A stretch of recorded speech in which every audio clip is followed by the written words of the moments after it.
আসসালামু আলাইকুম এভরিওয়ান। তো এই তো একটা সুন্দর শীতের সকাল। আর শীত পড়ে গেলেই কিন্তু আমাদের সবার প্রথমে যেটার কথা মনে পড়ে সেটা হলো পিঠা খাওয়া। আর পিঠার নাম শুনলেই কিন্তু দুধ পিঠা সবার আগে চোখে ভাসে। তো আজকে আমাদের বাসায় এই দুধ পিঠার আয়োজন করা হচ্ছিল।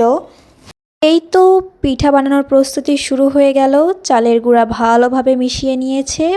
তারপর চুলাতে পিঠা বানানোর পাত্র দিয়ে দিল গরম হওয়ার জন্য। তারপর আবার একটু ভালোভাবে নেড়ে চেড়ে এরপর চুলাতে পিঠাটা দিয়ে দিবে। শীতকালে চুলার পাশে বসে এরকম পিঠা বানানো দেখতেই কিন্তু খুব ভালো লাগে। পিঠা বানানোর সময় এই প্রসেসিংটা আমি খুবই মনোযোগ দিয়ে দেখি এবং অনেক উপভোগ করি। তো এই তো কথা বলতে বলতে প্রথম পিঠাটা হয়ে গেল। যদিও প্রথম পিঠাটা কোনো সময় ভালো হয় না, এটাই স্বাভাবিক। ভিতরটা একটু কাঁচা কাঁচা ছিল। এই তো আমি দেখছিলাম চারপাশটা একটু শক্ত হয়েছিল। তারপরে আমি একটু গুড় দিয়ে খেয়ে দেখলাম, ভালোই লাগছিল। শীতের প্রথম পিঠা।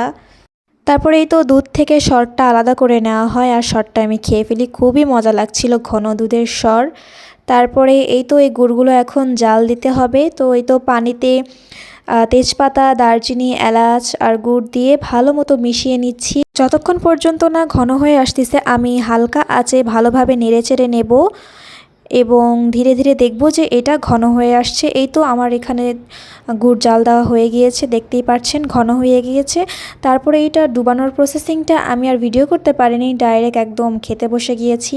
তো অনেক সুন্দর নরম হয়েছিল, যদিও এক হাত দিয়ে আমি ক্যামেরা ধরে আছি আর এক হাত দিয়ে চামচ দিয়ে কাটছিলাম দেখে পারছিলাম না, কিন্তু সত্যি অনেক নরম হয়েছিল আর খেতেও দুর্দান্ত ছিল।